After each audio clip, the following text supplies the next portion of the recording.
pause in silence, giving thanks and reflecting on how each of their lives continue to shape even our lives today.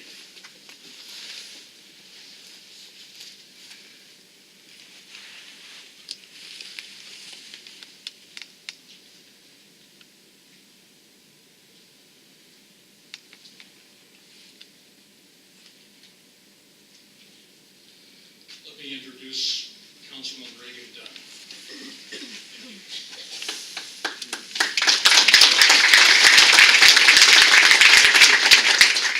We gather here today with heavy hearts. This memorial is a result of great partnership with the King County Sheriff's Office. Shortly after John Urquhart was elected, we began the planning for this memorial commemorating 160 years of service. And we had no way of knowing that today, while honoring the sacrifice of fallen King County officers, we'd be joining the rest of Washington State in mourning the fallen Tacoma police officer killed on Wednesday night. And working closely with the Sheriff's Office, I was proud to sponsor and approve this memorial. And today we'll have the chance to see the vision of the Sheriff's Office honoring the sacrifice of all 16 deputies killed in the line of duty here in King County since 1954. 10 years ago today, we lost Deputy Steve Cox. He was a friend and a great community leader. I was there for his funeral and now here to ensure his memory is honored, and his family is here today as well. This week, also 7 years ago, this week was the anniversary of the death of the 4 Lakewood police officers who were killed in the line of duty. And I had the great honor of running the Remember Lakewood campaign, and that effort amended the Washington State Constitution to allow judges to deny bail to violent offenders facing life in prison. So that amendment works to prevent reoffenders and discourages violence against law enforcement officers, a tragedy we have sadly experienced all too frequently throughout the year. It's been a long journey getting to this moment, and there are so many people to thank. I want to thank those who contributed huge amounts of time, effort, and even money to make this happen. Chish Oy and Stephen Shahaglian from Glassworks Incorporated. Are you here? So raise your hands. There you are in the back. Great. Jason Jensen of Oregon Tile and Marble Company. Jason, raise your hand if you're here. Great. Mike Sharila of Ceramic Tile, Marble, and Granite. Sam and Joanne Santos of Westerns Graphics Incorporated. Jim Ritter and the entire Seattle Metropolitan Police Museum. And the men and women of King County Trades for the incredible work constructing this memorial and really making it come to life. A special thanks also to our Facilities Management Division who helped make this memorial happen today in this event. I'd like to thank Tony Wright, the Department Director, for his work as well. Tony, raise your hand, please. Thanks. Robert Renaud, the project manager, put in a lot of extra time and energy into making this memorial pristine, to make it look pristine and ready for today, put in many hours. So King County never forgets its fallen. We don't. Gathering today, we honor those who made the ultimate sacrifice while working for the safety of our neighborhoods and communities and the region. And so right now it's my privilege to introduce your elected sheriff, John Urquhart, who's been a great friend to law enforcement and keeping our county safe. Please join me in welcoming Sheriff Urquhart.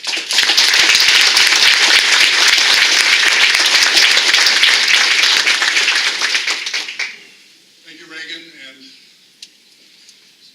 frankly, there are just too many elected officials here for me to recognize all of them, because if I did, I would certainly forget one of them. So I'm not going to do that.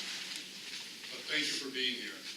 But I do want to recognize 2 former sheriffs who are here. Sue Rahr, raise your hand. Former King County Sheriff and current Chief Police, City of Bremerton, Steve Strand.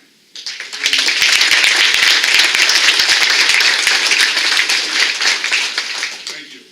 Sheriff Reichert, Congressman Reichert, as he doesn't like to be called. Sheriff Reichert couldn't be here today, but he sends his best wishes, and you know he is deeply invested in the history of the Sheriff's Office. Again, thank you, Reagan, for your service on the King County Council over the last 11 years. well as your partnership to finally make this memorial a reality. I think it's safe to say this would not have happened without your help. When I was elected 4 years ago, I returned to the Sheriff's Office with 5 goals. And I'm not going to bore you with the first 4, but the 5th was this memorial. I thought it was long past time that King County recognized the 16 sheriff deputies who gave their lives in the line of duty while serving and protecting the citizens of King County. And I was determined to have a memorial in a place where deputies and the public alike would see and remember those 16 names. It's been a long time coming, but today is that day. Reagan, thank you again for mentioning all those that helped to make this memorial a reality. I also want to thank my Chief of Staff, Chris Behringer, for all his fine work to coordinate, cajole, manage, and to make sure everything got done on time. Congratulations, and thanks also to the committee that was responsible for this. You know who you are. And if you don't know who they are, some of them are Robin Fenton, Nikki Christensen, Tom Goff of Reagan's office, Bren Vanderstoop from Reagan's office, and Leonard Jones from our office. They all had a key role in designing and making sure it happened today. But mainly I want to thank Captain Greg Thomas. Over here. Greg worked tirelessly behind the scenes, cutting through the red tape in order to make sure this happened. He truly has the heart of a servant, and not to mention he is our unofficial county sheriff's office historian. I'm here to tell you, without Greg's diligence, hard work, and most of all his dedication to this project, again, we would not be here today. I got to tell you, many of the sheriff's office, in my offices, they come in early and they work late. In the last 3 weeks, every morning that I came in, every night that I left, there was an FMD worker out there working on this project, and literally all hours of the day and night. So Tony, thank you for making that happen. Nevertheless, as excited as I am to see this memorial become a reality, it is bittersweet. Obviously, we mourn the loss of Tacoma officer Jake Gutierrez, who just 2 days ago was shot and killed at a domestic violence call, a call that all of us have gone to many, many, many times. As Reagan said, today we also mark the 10-year anniversary to the day that we lost Deputy Steve Cox. The Sheriff's Office has not experienced a line of duty death since.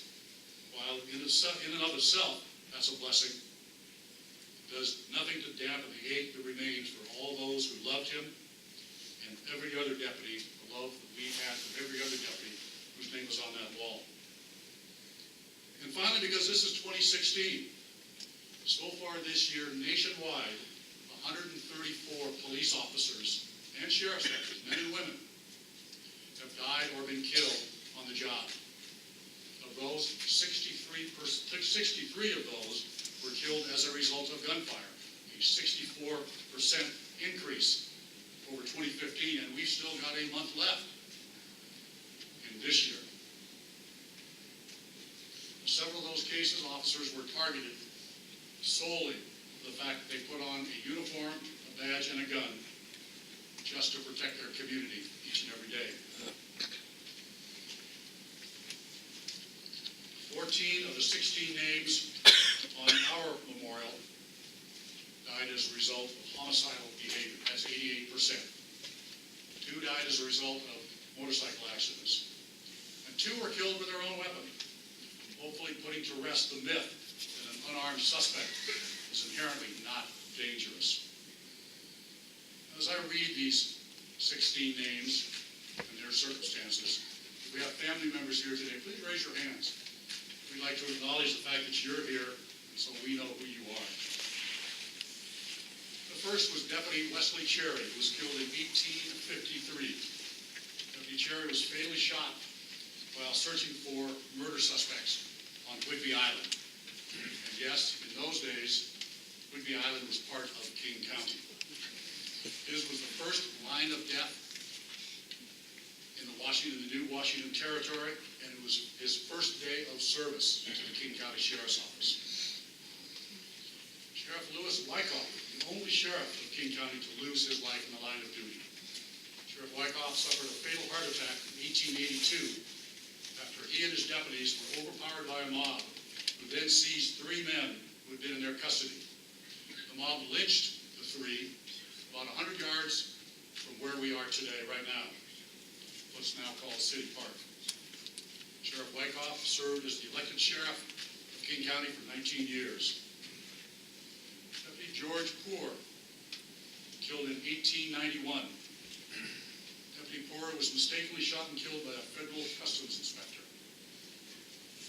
Posse man Cornelius Rowley and Deputy John Williams were 2 of 6 officers who were shot and killed in 1902 by an escapee from the Oregon State Prison. Deputy Robert Scott, killed in 1920. Deputy Scott came upon a burglary in progress. 2 suspects were robbing a motorist and then engaged in a gun battle with Deputy Scott and other deputies.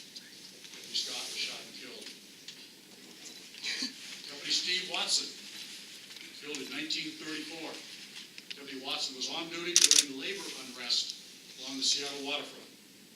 He was pulled from his vehicle, beaten, disarmed, and shot with his own gun by labor activists.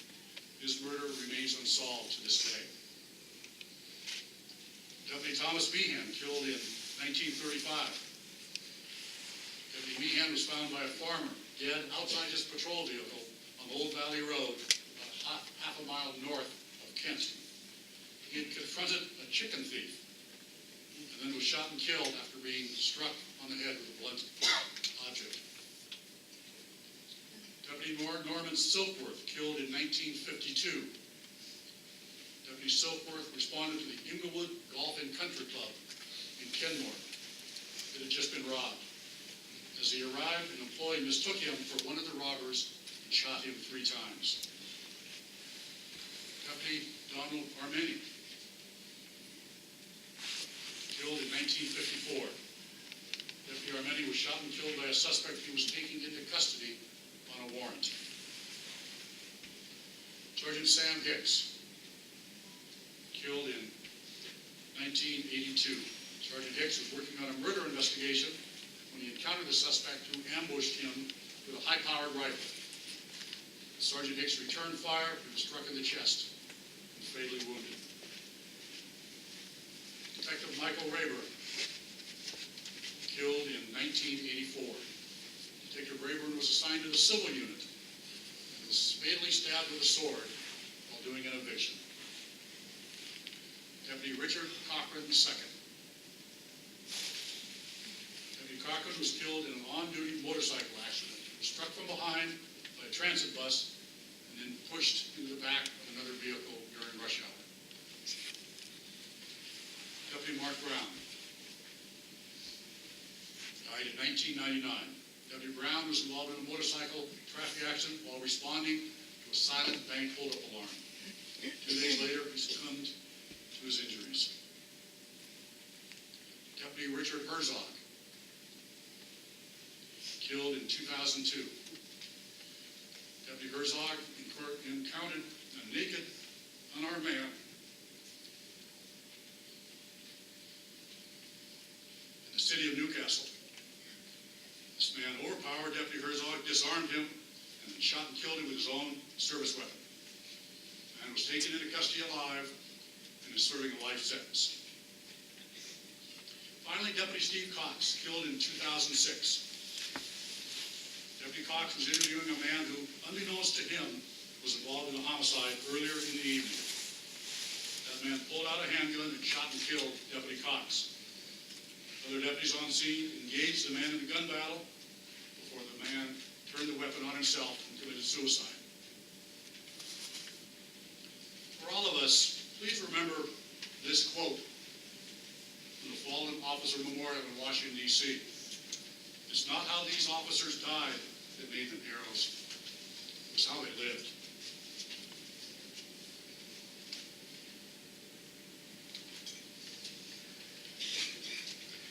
The memorial we unveil today helps us to mourn and remember those who came before us and who made the ultimate sacrifice. But it's more than that.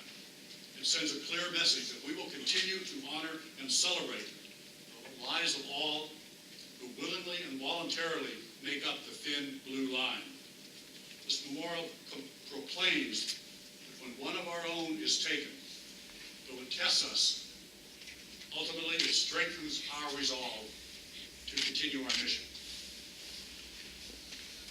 With today's dedication, and this year of all years, where law enforcement is faced with a level of violence not seen in many, many years, collectively we honor our fallen.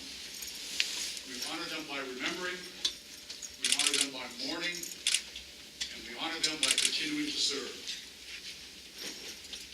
As President John Kennedy said in 1962, he spoke of the Washington, D.C. Memorial. As we express our gratitude, we must never forget that the highest appreciation is not to utter words, but to live by them. What that means is because others have made the ultimate sacrifice, we should not seek recognition. Because others have fallen, we should not seek out affirmation. Because these 16 were cut down while serving and protecting, we should not seek to be honored merely for what we do. We serve because it is an honor to be a police officer, and especially a sheriff's deputy. We are honored by society because they trust us, and therefore they allow us to pin on this badge, and in return we do our best to keep them safe. It's been my privilege to be a police officer for over 40 years. It continues to be a privilege to serve with and for each and every one of you.